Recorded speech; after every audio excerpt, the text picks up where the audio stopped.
We met, got on really well, but I already had tickets booked, so I carried on my journey and we stayed in touch, and her work opportunity came to Australia as well. So we kind of rekindled our relationship while we were here, and then bam, we had kids and it all just changed. There was no more traveling, there was no more well, we still party, but yeah, my first boy Jaden came, and we decided to settle down once we kind of before that, but we decided that work and life and that was going to take priority now, and we had a child to support, so in a difficult place, and he was put in a very difficult situation having me move in at 18.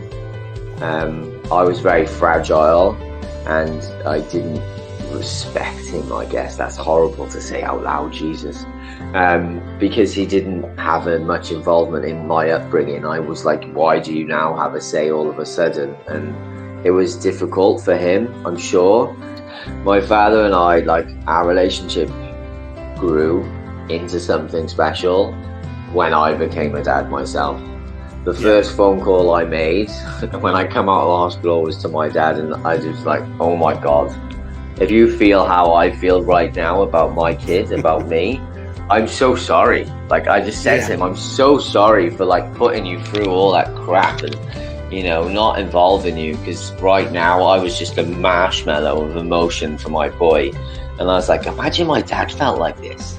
Yeah. Imagine he did. Wow. And I had to tell him, it was great. And honestly, since then, I've tried to prod and poke him and get his emotions out and try and get him to open up to me, and he has a couple of times. But we've got the best relationship we had, and we live on the other side of the world. But when my mum passed away, I had a really young sister who I did a lot of her upbringing and raising. I did all the nappies, I did all the nighttime routines, and I was very much part of her life growing up, and I had those skills already. I was always meant to be a dad.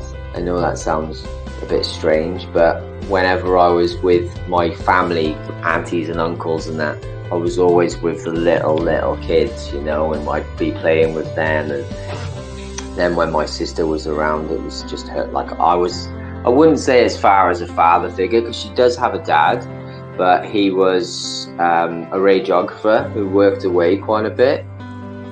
So it was just the two of us in the house after Mum passed for a while. I was going to ask that.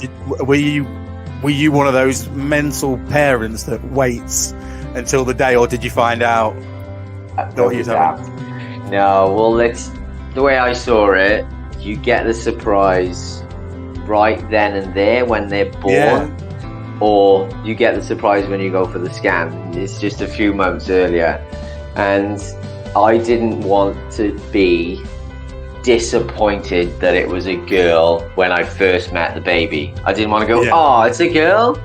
I wanted to know straight away, because that would be horrible when I wanted a boy. I didn't want that feeling, so I was like, no, let's find out. And